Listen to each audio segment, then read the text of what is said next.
La bouteille de champagne glissa des doigts tremblants de Robert Jones, se fracassant contre le sol en marbre de son propre vestibule. 25 ans de mariage, et il n'avait jamais entendu ces sons provenant de sa chambre. Surtout pas alors qu'il était censé être au bureau. Surtout pas quand Anne pensait qu'il était encore à 3 heures de là, bloqué dans les embouteillages de Chicago après avoir raté sa correspondance. Les fragments de cristal étincelaient dans la lumière de l'après-midi qui inondait la pièce à travers les fenêtres, tout comme l'alliance en diamant qu'il avait achetée pour célébrer leur noce d'argent ce soir. La même célébration qui était en train de se transformer en l'instant le plus dévastateur de sa vie. Oh mon Dieu, oui, juste là. La voix d'Anne flottait dans le couloir, suivie du grincement indubitable du cadre de leur lit ancien, celui qu'ils avaient acheté ensemble pendant leur lune de miel dans le Vermont.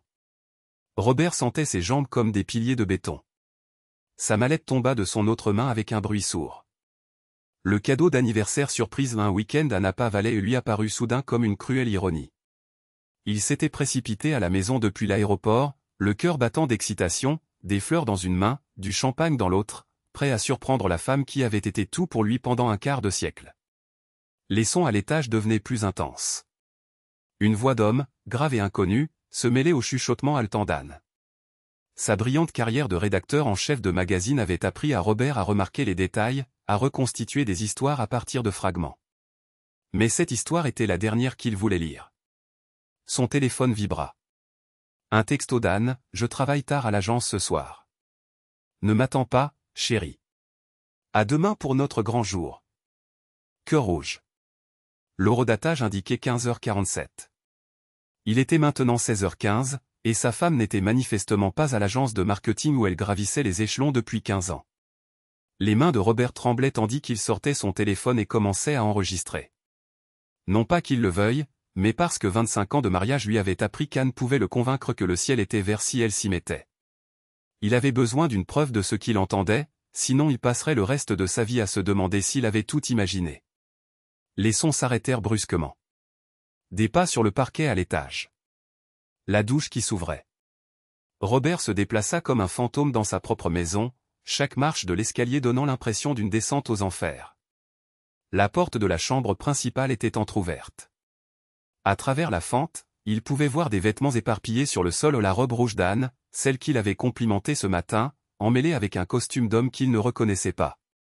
Sur la table de chevet, le téléphone d'Anne s'illumina de notifications. Sans réfléchir, Robert poussa la porte plus grande et entra. La pièce sentait différemment une eau de Cologne qu'il ne reconnaissait pas, mêlée à quelque chose d'autre qui lui retourna l'estomac. La douche coulait toujours. Il pouvait entendre Anne fredonner vraiment comme si elle n'avait aucun souci au monde. Son téléphone vibra à nouveau. Un texto de quelqu'un nommé Marcus avec un emoji de cœur à côté de son nom, « J'ai tellement hâte de fêter ton anniversaire avec toi le week-end prochain à Miami. La chambre d'hôtel est réservée. » La vue de Robert se brouilla. Anniversaire ? Leur anniversaire était aujourd'hui. Avait-elle prévu de le fêter avec quelqu'un d'autre ? Il fit défiler la conversation, le cœur battant la chamade. Des mois de messages. Des photos qu'il ne pouvait supporter de regarder plus d'une seconde. Des projets de voyage dont il n'avait jamais entendu parler. Des déclarations d'amour qui le firent vaciller. La douche s'arrêta.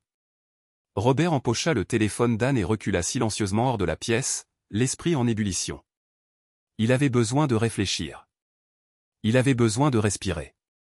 Il avait besoin de comprendre comment sa vie parfaite était devenue ce cauchemar. Il parvint à son bureau au rez-de-chaussée au moment où il entendit la porte de la chambre s'ouvrir. Ses mains tremblaient tellement qu'il pouvait à peine déverrouiller son ordinateur. Mais il devait savoir. Il devait savoir jusqu'où cela allait. La voix d'Anne l'appela de l'étage, « Rob ? C'est toi. J'ai cru entendre quelque chose. » « Je viens d'arriver, » répondit-il, sa voix étonnamment calme. « Le vol a été retardé. »« Oh non.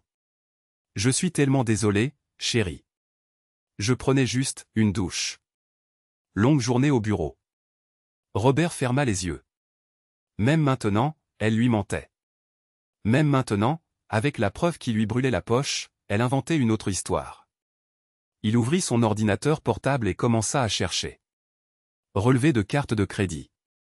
Relevé téléphonique. Tout ce qui pourrait lui dire depuis combien de temps cela durait. À quel point il avait été aveugle. À quel point elle l'avait complètement trompé. Les preuves étaient partout une fois qu'il savait quoi chercher. Des notes de frais pour des hôtels dans des villes où elle prétendait être à des conférences professionnelles. Des repas pour deux quand elle disait qu'elle travaillait seule. Des paiements à une salle de sport dont elle n'avait jamais parlé, la même salle où, découvrit-il grâce à une recherche rapide sur Google, Marcus Delacroix travaillait comme entraîneur personnel. 28 ans. Divorcé. Un sourire à vendre, du dentifrice et des biceps capables de soulever probablement le poids total de Robert. Anne apparut sur le seuil de son bureau, les cheveux encore humides, enveloppés dans le peignoir en soie qu'il lui avait offert à Noël. Elle était radieuse. Éclatante. Comme une femme amoureuse. Juste pas de lui. Tu as l'air fatigué, dit-elle, s'avançant vers lui avec la même démarche gracieuse qui avait d'abord attiré son attention dans un café il y a 26 ans. Pourquoi ne vas-tu pas te reposer? Je vais commander chinois pour le dîner. En fait, dit Robert, sa voix semblant venir de très loin, je pensais que nous pourrions parler de nos projets d'anniversaire. Le sourire d'Anne vacilla un bref instant. Oh, ça. Eh bien, je pensais que nous pourrions faire simple cette année. Juste nous deux. Une soirée tranquille à la maison. Et Miami? Les mots s'échappèrent avant qu'il ne puisse les retenir. Anne se figea. Miami? Quoi Miami? Robert sortit son téléphone de sa poche et le posa sur son bureau. Tu l'as laissé en haut. La couleur quitta le visage d'Anne. Pendant un moment, aucun d'eux ne parla. 25 ans de mariage, et Robert n'avait jamais vu sa femme avoir l'air réellement effrayée auparavant. Rob, je peux expliquer. Peux-tu? Il tourna l'écran de son ordinateur vers elle. Des relevés de cartes de crédit s'affichaient. Parce que j'ai examiné nos finances, et il y a beaucoup à expliquer. Anne s'affaissa sur la chaise en face de son bureau. Pour la première fois depuis qu'il la connaissait, elle semblait petite. Vulnérable. Humaine. Depuis combien de temps? Demanda Robert. Rob, s'il te plaît. Depuis combien de temps, Anne?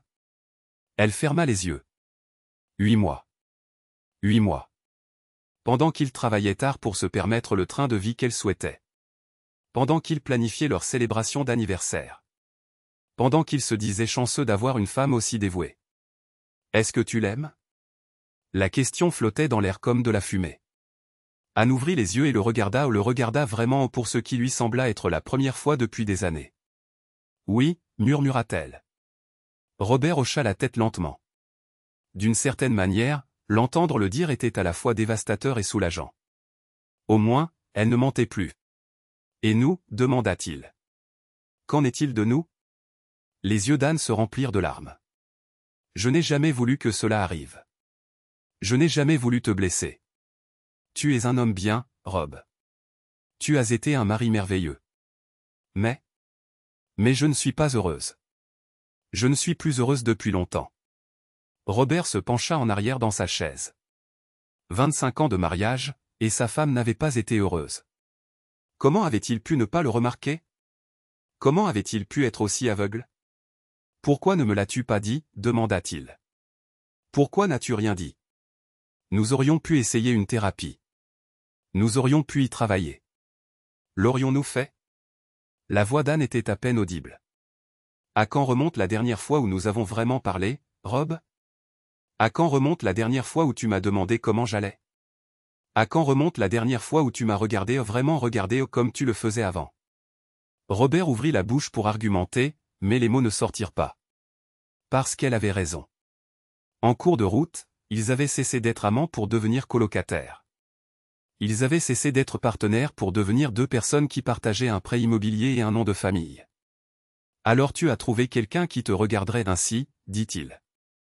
J'ai trouvé quelqu'un qui m'a fait me sentir à nouveau vivante, répondit Anne. Quelqu'un qui m'a fait me souvenir de qui j'étais avant de devenir juste, ta femme. Les mots frappèrent Robert comme un coup physique. Est-ce ce qu'elle pensait?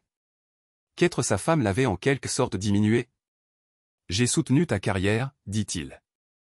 Je t'ai encouragé à retourner à l'école. Je t'ai applaudi quand tu as obtenu cette promotion. Tu l'as fait, acquiesça Anne. Tu as été un soutien. Tu as été responsable. Tu as été tout ce qu'un bon mari devrait être. Mais pas tout ce dont tu avais besoin. Non, dit-elle doucement. Pas tout ce dont j'avais besoin. Robert se leva et marcha jusqu'à la fenêtre. Dehors, leur voisine, Madame Peterson, s'occupait de son jardin, le même jardin sur lequel elle travaillait depuis 10 ans. La même routine, jour après jour, année après année. Était-ce ce que son mariage était devenu? Une routine? Que se passe-t-il maintenant? Demanda-t-il sans se retourner. Je ne sais pas, dit Anne. Honnêtement, je ne sais pas. As-tu l'intention de me quitter pour lui?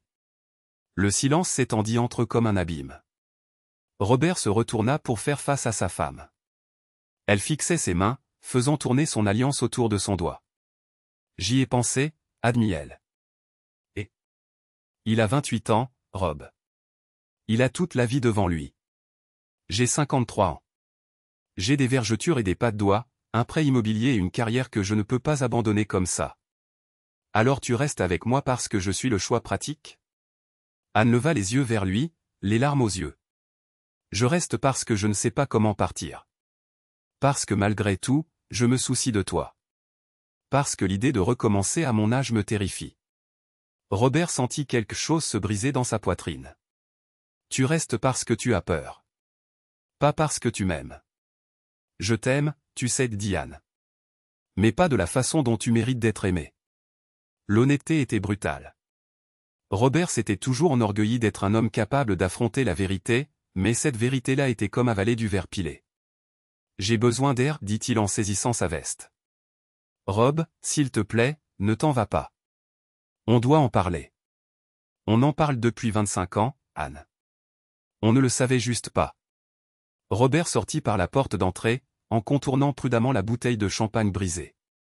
Ses clés de voiture étaient toujours dans sa poche depuis son arrivée. Il monta dans sa berline et roula sans but, son esprit repassant chaque instant de leur conversation.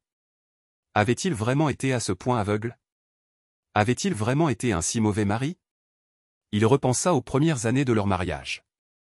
Les rires. Les conversations tardives. La façon dont Anne s'illuminait quand il entrait dans une pièce. Quand cela avait-il changé? Quand avait-il cessé d'être l'homme qu'elle regardait avec amour pour devenir l'homme qu'elle regardait avec résignation? Son téléphone sonna. Le nom d'Anne apparut à l'écran. Il laissa la messagerie vocale prendre le relais. Puis ça sonna à nouveau. Et encore. Finalement, il répondit. Quoi? Rob, s'il te plaît, rentre à la maison. On doit trouver une solution. Quelle solution y a-t-il à trouver, Anne? Tu me trompes depuis 8 mois. Tu es amoureuse d'un autre homme. Tu restes seulement avec moi parce que tu as peur de partir. Je crois que ça résume tout. Ce n'est pas aussi simple. Vraiment? Non, ce n'est pas simple. Nous avons une vie ensemble. Nous avons des amis, une famille, une maison. Nous avons un passé commun. Nous avons un mensonge, dit Robert. Nous vivons dans un mensonge depuis Dieu sait combien de temps. Ce n'est pas vrai. À quand remonte la dernière fois où tu as été sincèrement heureuse de me voir rentrer à la maison, demanda Robert. À quand remonte la dernière fois où tu as eu envie de passer du temps avec moi? À quand remonte la dernière fois où tu étais enthousiaste à l'idée de notre avenir ensemble? Anne resta silencieuse pendant un long moment. Rob? C'est bien ce que je pensais. Il raccrocha et continua à rouler. Il se retrouva au bord du lac où ils allaient pêcher pendant leur première année de mariage. Anne n'avait jamais été une grande pêcheuse, mais elle s'asseyait sur le ponton avec un livre, levant parfois les yeux pour lui sourire. Quand avait-elle cessé de lui sourire comme ça? Son téléphone vibra avec un SMS d'un numéro inconnu, ici Marcus. Il faut qu'on parle. Robert fixa le message pendant un long moment. L'autre homme. Celui qui faisait se sentir sa femme vivante. Celui qui prévoyait de l'emmener à Miami pour leur anniversaire. Il répondit, parler de quoi? d'Anne. De la situation. Je sais que tu as découvert la vérité. Est-ce qu'elle t'a appelé? Oui. Écoute, je ne suis pas fier de ce qui s'est passé. Mais je pense qu'on devrait se rencontrer. D'homme à homme. Robert faillit rire. D'homme à homme. Comme s'ils allaient avoir une conversation civilisée sur le partage de sa femme. Où, tapatait-il? Au bar au Malaise sur la 5e rue. Dans 1 heure. Robert observa son reflet dans le rétroviseur. Il paraissait plus âgé que ses 55 ans. Fatigué. Vaincu. Était-ce vraiment ce que sa vie était devenue? Rencontrer l'amant de sa femme dans un bar pour discuter des termes de sa propre humiliation? Mais peut-être avait-il besoin de comprendre. Peut-être avait-il besoin de voir ce qu'Anne voyait chez cet homme. Peut-être avait-il besoin de savoir à quoi il avait été confronté sans même le savoir. J'y serai, tapatait-il. Le bar au Malaise était exactement ce à quoi Robert s'attendait, faiblement éclairé, table en bois usé, l'odeur de la bière et de la déception. Marcus était déjà là, assis à une table d'angle, sirotant ce qui ressemblait à un whisky. Il était tout ce que Robert n'était pas, jeune, en forme, confiant comme seul quelqu'un qui n'a jamais eu le cœur brisé par une personne en qui il avait entièrement confiance peut l'être. Robert Jones, dit Marcus, se levant à l'approche de Robert. Il tendit la main. Marcus Delacroix. Robert regarda la main tendue pendant un instant avant de la serrer. La poignée de main de l'homme était ferme, assurée. La poignée de main de quelqu'un qui n'avait peur de rien. Merci d'être venu, dit Marcus alors qu'il s'asseyait. Je ne suis pas sûr de savoir pourquoi je suis ici, répondit Robert. Mais j'imagine que j'avais besoin de te voir par moi-même. Le barman s'approcha et Robert commanda un scotch. Il avait besoin de quelque chose de plus fort que de la bière pour cette conversation. Écoute, dit Marcus, je sais que c'est le bordel. Je sais que tu as probablement envie de me casser la figure là, tout de suite. L'idée m'a traversé l'esprit. Je ne t'en voudrais pas si tu le faisais. Mais je veux que tu saches que je n'ai jamais voulu que cela arrive. Quand Anne est arrivée à la salle de sport, je faisais juste mon travail. Elle était juste une cliente comme une autre. Et puis, Marcus prit une gorgée de son whisky. Et puis j'ai appris à la connaître. Et elle est incroyable, Robert. Elle est intelligente, drôle et passionnée par la vie. Elle a tous ses rêves, ses idées, ses projets. Elle n'est pas seulement belle, elle est vivante d'une façon dont la plupart des gens ne le sont pas. Robert avait l'impression d'entendre parler d'une étrangère. À quand remontait la dernière fois où il avait entendu Anne parler de ses rêves? À quand remontait la dernière fois qu'il l'avait vue passionnée par quoi que ce soit? Il arrive qu'elle parle de toi, continua Marcus. Elle dit que tu es un homme bien. Elle dit que vous avez bâti une belle vie ensemble. Mais elle n'est pas heureuse. Elle ne l'est plus depuis longtemps. Robert avala une grande gorgée de son scotch. Alors tu as décidé de la rendre heureuse. Je n'ai rien décidé. C'est juste arrivé. Un jour, on parlait après son entraînement, et elle s'est mise à pleurer. Elle a dit qu'elle avait l'impression de disparaître. D'être devenue invisible dans sa propre vie. Et tu étais là pour la sauver? Marcus secoua la tête. Je n'essayais pas de la sauver. J'étais juste, là. Je l'ai écoutée. Je l'ai vue. Vraiment vue. Et tu es tombé amoureux d'elle. Oui, dit Marcus à voix basse. Je suis tombé amoureux d'elle. Robert étudia le visage de l'homme plus jeune. Il n'y avait aucune suffisance, aucune arrogance. Juste de l'honnêteté et ce qui ressemblait à une douleur sincère. Tu sais quelle est la date d'aujourd'hui? Demanda Robert. Votre anniversaire de mariage. 25 ans. Nous étions censés fêter ça ce soir. J'avais du champagne, des fleurs, un voyage à Napa Valley prévu pour le mois prochain. Marcus baissa les yeux sur son verre. Je sais. Elle se sent terriblement mal à cause du timing. Vraiment? Elle lutte contre ça depuis des mois. Elle est tiraillée entre ses sentiments pour moi et sa loyauté envers toi. Ce n'est pas une personne sans cœur, Robert. Elle est juste, perdue. Robert eut un rire amer. Perdue. Ma femme est perdue, et mon mariage est terminé, et je suis assis dans un bar avec l'homme dont elle est amoureuse. Comment ma vie est-elle devenue si pathétique? Ta vie n'est pas pathétique, dit Marcus. Tu es un homme qui a réussi. Tu as construit quelque chose avec Anne qui a duré 25 ans.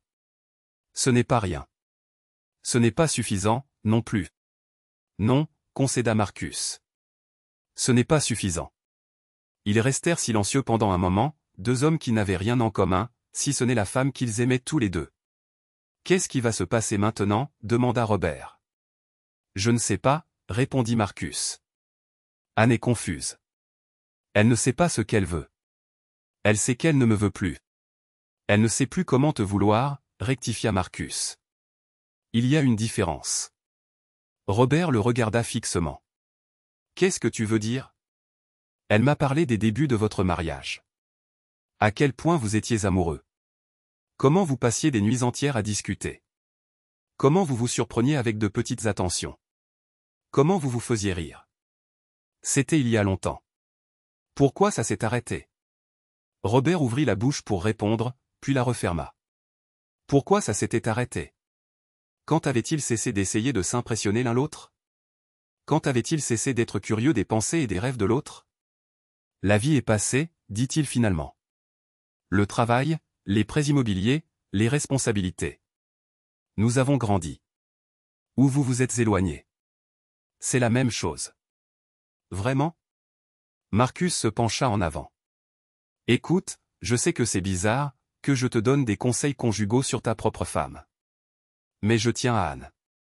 Je veux qu'elle soit heureuse. Et je ne pense pas qu'elle puisse être vraiment heureuse si elle te fuit au lieu de chercher à comprendre ce qui n'a pas marché entre vous.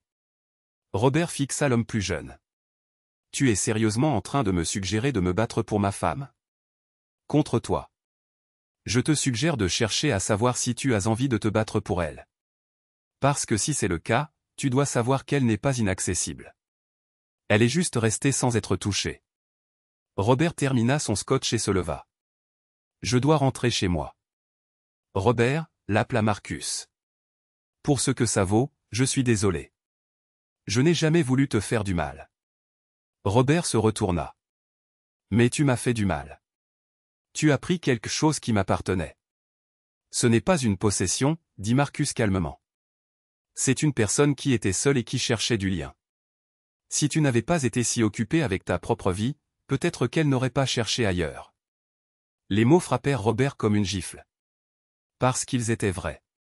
Parce qu'il avait été tellement occupé avec sa propre vie, sa propre carrière, sa propre routine, qu'il avait oublié de faire attention à la personne qu'il avait promis d'aimer et de chérir par-dessus tout. Oui, dit Robert. Peut-être qu'elle ne l'aurait pas fait. Robert rentra chez lui lentement, l'esprit tourmenté. La maison était sombre, à l'exception de la lumière du Porsche qu'Anne laissait toujours allumée pour lui. Il resta assis dans sa voiture pendant un moment, à regarder la maison qu'ils partageaient depuis 15 ans. La maison où ils avaient organisé des dîners et des fêtes de fin d'année. La maison où ils avaient fait l'amour et élaboré des projets et fait des promesses qu'ils avaient apparemment oublié comment tenir. Anne était dans le salon quand il entra, recroquevillée sur le canapé avec une tasse de thé. Elle leva les yeux vers lui, les yeux rougis. « Tu l'as rencontré, dit-elle. Ce n'était pas une question. Oui. Et Robert s'assit dans le fauteuil en face d'elle. Et il n'est pas comme je l'imaginais. Tu imaginais quoi? Quelqu'un que je pourrais haïr. Quelqu'un qui t'utilisait clairement ou qui se fichait de toi. Quelqu'un qui rendait tout ça facile. Anne posa sa tasse de thé. Il n'est pas comme ça. Non, il ne l'est pas. C'est un homme bien qui est tombé amoureux de ma femme. Ce qui rend tout ça encore pire. Rob? Laisse-moi finir, dit Robert. J'ai réfléchi à ce que tu as dit plus tôt. À la façon dont nous avons cessé de vraiment nous parler. À la façon dont j'ai cessé de te voir. Et je crois que tu as raison. Les yeux d'Anne s'écarquillèrent. Tu crois? À quand remonte la dernière fois que je t'ai posé des questions sur tes rêves, Anne? À quand remonte la dernière fois que je t'ai demandé ce que tu voulais de la vie, à part les choses que nous avions déjà construites ensemble? Je ne sais pas, dit-elle doucement. Moi non plus. Et c'est ça le problème. À un moment donné, j'ai cessé d'être curieux à ton sujet. J'ai cessé d'essayer de découvrir de nouvelles choses chez toi. J'ai traité notre mariage comme un produit fini au lieu de quelque chose qui avait besoin d'une attention et de soins constants. Des larmes commencèrent à couler sur les joues d'Anne. Je suis tellement désolé, Rob.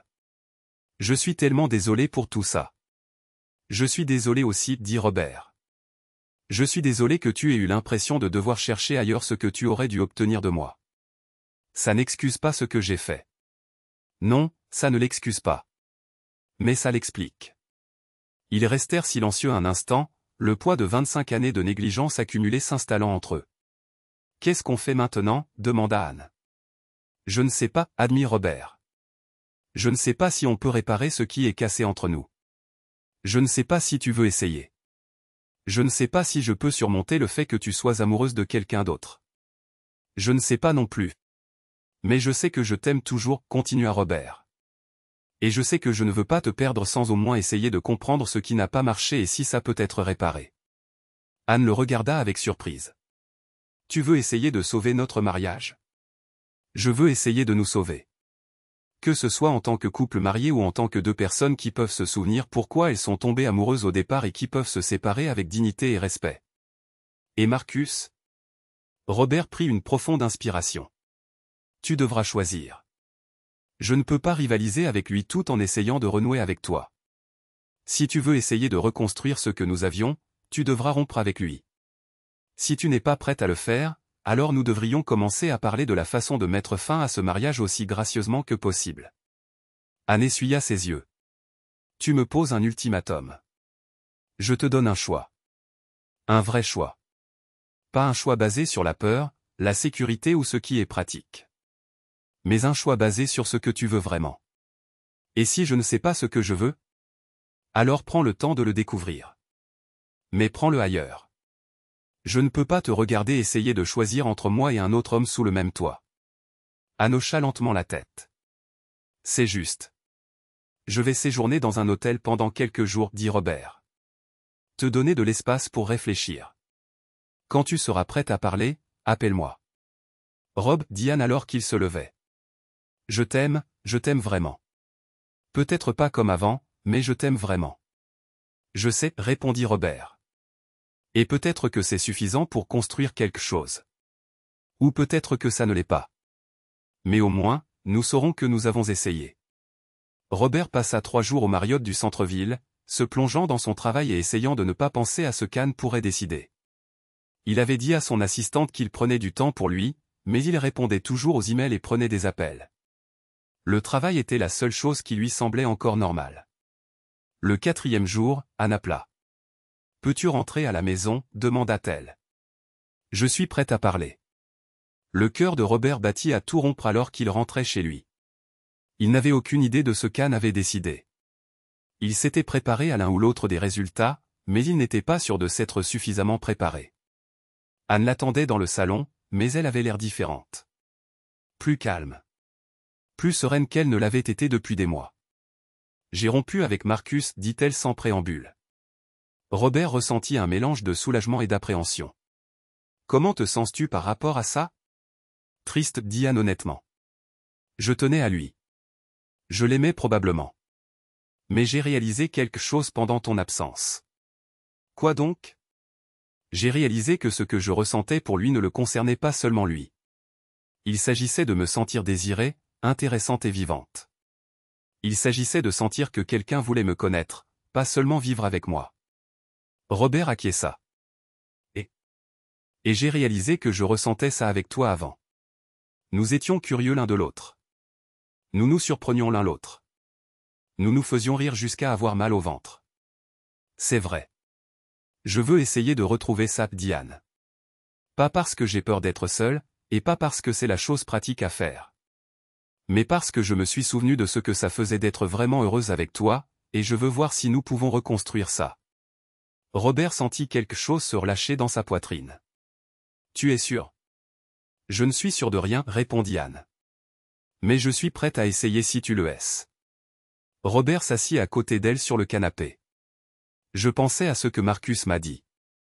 Qu'est-ce qu'il a dit? Il a dit que tu n'étais pas inaccessible. Juste non rejointe. Les yeux d'Anne se remplirent de larmes. Il a dit ça? Oui. Et il avait raison. J'ai cessé de te tendre la main, Anne. J'ai cessé d'essayer de me connecter à toi. J'ai traité notre mariage comme une maison achevée au lieu d'un jardin qui avait besoin d'être constamment entretenu. Nous avons tous les deux fait ça. Peut-être. Mais c'est moi qui suis censé être ton partenaire, pas lui. C'est moi qui t'ai fait des promesses. C'est moi qui ai oublié de les tenir. Anne prit sa main. Alors, qu'est-ce qu'on fait maintenant? On recommence, dit Robert. Pas à zéro, mais en partant d'une base d'honnêteté. On découvre qui nous sommes maintenant, pas qui nous étions il y a 25 ans. On réapprend à être curieux l'un de l'autre. Et si ça ne marche pas? Alors au moins, on saura qu'on a essayé. Et peut-être qu'on pourra mettre fin à tout ça en amis au lieu d'étrangers. Anne lui serra la main. J'aimerais bien. J'ai une condition, dit Robert. Laquelle? On va consulter. Tous les deux. Ensemble et séparément. On a besoin d'aide pour comprendre comment on en est arrivé là et comment éviter d'y revenir. Je suis d'accord. Et on recommence à sortir ensemble. Anne sourit pour la première fois depuis des jours. Sortir ensemble?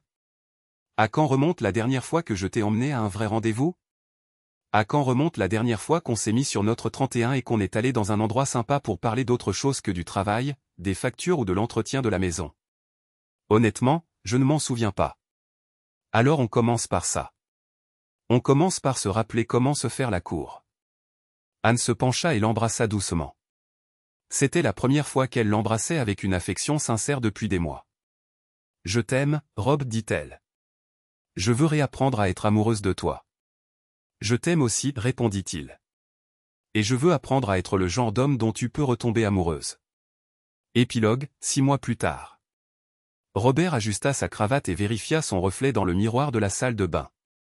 Il était nerveux, ce qui était ridicule.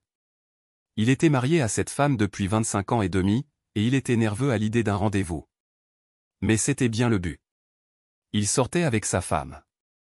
Il suivait une thérapie depuis 6 mois. Des séances individuelles, des séances de couple et des devoirs à faire qui étaient à la fois étranges et merveilleux. Ils avaient réappris à se parler. Vraiment se parler, pas seulement échanger des informations sur les horaires et les responsabilités. Ils avaient appris qu'ils s'étaient tous les deux sentis seuls dans leur mariage, mais qu'ils s'étaient sentis seuls de différentes manières. Robert avait manqué d'affection physique et d'admiration. Anne avait manqué de connexion émotionnelle et de stimulation intellectuelle. Ils avaient été comme deux personnes qui se tendaient la main dans l'obscurité, se manquant complètement. La thérapie avait été difficile. Il y avait eu des séances où ils avaient tous les deux pleuré. Des séances où ils s'étaient disputés. Des séances où Robert s'était demandé s'il ne faisait que prolonger l'inévitable. Mais il y avait aussi eu des déclics. Des moments de reconnaissance. Des moments où ils s'étaient regardés et s'étaient souvenus de la raison pour laquelle ils étaient tombés amoureux au départ. Ils avaient commencé petit à petit. Des cafés avant le travail. Des promenades dans le quartier. Des dîners dans des restaurants qu'ils n'avaient jamais essayés auparavant. Ils avaient parlé de livres, de films, de politique et de rêves qu'ils n'avaient jamais partagés l'un avec l'autre. Robert avait appris qu'Anne voulait voyager davantage. Qu'elle avait toujours voulu apprendre à peindre. Qu'elle se sentait plus vivante lorsqu'elle apprenait quelque chose de nouveau. Anne avait appris que Robert se sentait le plus apprécié lorsqu'elle lui posait des questions sur son travail. Qu'il avait toujours voulu écrire un roman. Que l'intimité physique qu'ils avaient autrefois partagée lui manquait. Ils avaient recommencé à dormir dans le même lit il y a 3 mois. Ils avaient fait l'amour pour la première fois depuis plus d'1 an il y a 2 mois. C'était maladroit au début, comme des adolescents qui apprennent à se toucher. Mais c'était aussi doux, tendre et plein d'espoir. Tu es beau, dit Anne, apparaissant sur le seuil de la salle de bain. Elle portait une robe bleue qu'il n'avait jamais vue auparavant, et ses cheveux étaient coiffés différemment. Elle était magnifique. Mais plus que cela, elle avait l'air heureuse. Tu es éblouissante, répondit-il, et il le pensait vraiment. Prêt pour notre rendez-vous, demanda-t-elle. Prêt. Ils allaient à une dégustation de vin dans un vignoble à 1 heure de la ville. C'était quelque chose que ni l'un ni l'autre n'avaient jamais fait auparavant. Quelque chose qu'ils pouvaient vivre ensemble pour la première fois. Pendant qu'ils conduisaient, Anne tendit la main et prit la sienne. Merci, dit-elle. Pourquoi? Pour t'être battu pour nous. Pour ne pas avoir abandonné alors qu'il aurait été plus facile de partir. Merci d'être prête à essayer de nouveau. Est-ce que tu es heureux, Rob? Demanda-t-elle. Vraiment heureux. Robert y réfléchit un instant. 6 mois plus tôt, sa vie avait été brisée. Son mariage s'était révélé être un mensonge. Sa femme était amoureuse d'un autre homme. Mais maintenant, alors qu'il traversait la campagne en voiture avec la main d'Anne dans la sienne, en parlant de projets d'avenir, il réalisa qu'il était plus heureux qu'il ne l'avait été depuis des années. Non pas parce que tout était parfait, mais parce que tout était réel. Oui, dit-il. Je suis heureux. Et toi? J'y arrive, répondit Anne. Certains jours sont plus difficiles que d'autres. Certains jours, l'excitation d'avant me manque. Mais la plupart du temps, je suis reconnaissante que nous ayons trouvé le moyen de nous retrouver. Et l'avenir, demanda Robert. Que souhaites-tu pour nous? Je veux que nous continuions à évoluer, répondit Anne. Je veux que nous restions curieux l'un de l'autre. Je veux que nous continuions à essayer. Même quand c'est difficile? Surtout quand c'est difficile. Robert souleva leurs mains jointes et embrassa ses phalanges. Je t'aime, Anne Jones. Je t'aime aussi, Robert Jones. Alors qu'ils se dirigeaient vers le rendez-vous, Robert repensa à quel point cette année d'anniversaire avait été différente de ce qu'il avait imaginé. Il avait cru qu'il célébrerait 25 ans du même mariage. Au lieu de cela, il célébrait le début d'un nouveau. Ce n'était pas le même amour qu'ils avaient quand ils étaient jeunes. Il était plus profond, plus compliqué, plus fragile et plus précieux. C'était l'amour de deux personnes qui s'étaient vues au plus mal et qui avaient choisi de rester. L'amour de deux personnes qui avaient appris que le mariage n'était pas une destination, mais un voyage qui exigeait une navigation constante. Le vignoble apparut, des collines ondulantes couvertes de vignes s'étendant vers l'horizon. Robert se gara sur le parking et coupa le moteur. « Prête à apprendre quelque chose de nouveau ensemble ?» demanda-t-il. Anne sourit et lui serra la main. « Je suis prête à tout, tant qu'on le fait ensemble. » Alors qu'il marchait vers le vignoble, main dans la main, Robert réalisa que c'était ce qu'il avait cherché depuis le début. Non pas le mariage parfait, mais le vrai. Non pas l'amour qui n'affrontait jamais de défis, mais l'amour qui les affrontait ensemble. Et pour la première fois depuis des années, il était impatient de voir ce qui allait suivre. Fin.